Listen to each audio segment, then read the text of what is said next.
નમસ્કાર દર્શક મિત્રો, થર્ડ આઈ એક્સપ્રેસમાં હું વનરાજ પરમાર આપનું સ્વાગત કરું છું।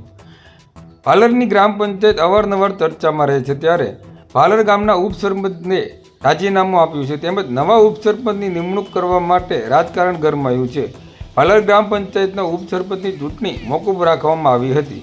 તારીખ 31/1/2025ના રોજ આ ચૂંટણી મોકૂફ રાખવામાં આવી હતી। હવે નવી તારીખ થશે ત્યારે ઉપસરપંચની ચૂંટણી નક્કી કરવામાં આવશે।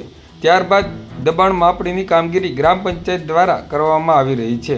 ગૌચર જમીનની માપણીમાં એક સર્વે નંબર થાય છે, એક બાકી છે। ભાલર ગામની ગ્રામ પંચાયતમાં હાલ 3 સભ્યોને સસ્પેન્ડ કરવામાં આવ્યા છે। મીનાબા ઉપેન્દ્રસિંહ ગોહિલ, રાજુભાઈ પોપટભાઈ ગોહિલ અને નીતાબેન અમરાભાઈ ચાવડાને ગ્રામ પંચાયતની સામાન્ય સભામાં સતત ગેરહાજર રહેતા હોદ્દાની રૂ પરથી દૂર કરવામાં આવેલ છે।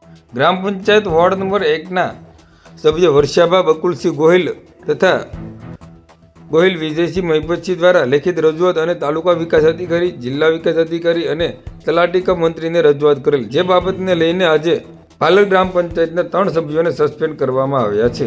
તો જોઈએ હવે આ બાબતને લઈને અરજદાર વિજયસિંહ મહિપતસિંહ ગોહિલ શું કહે છે, સાંભળો। મારું નામ ગોહિલ વિજયસિંહ મહિપતસિંહ, મારું ગામ ભાલર, તાલુકો તળાજા, જિલ્લો ભાવનગર।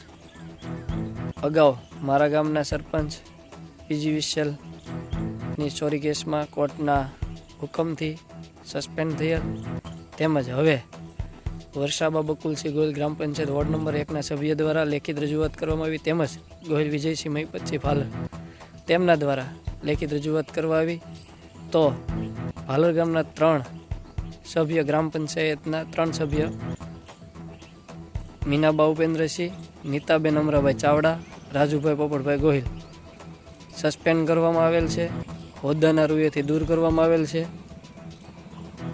અગાઉ ભાલર ગ્રામ પંચાયતના સરપંચ સસ્પેન્ડ થયા હતા, ત્યારબાદ ભાલર ગ્રામ પંચાયતના સામાન્ય સભામાં સભ્ય હાજર ન રહેતા 3 સભ્યોને સસ્પેન્ડ કરવામાં આવેલ છે।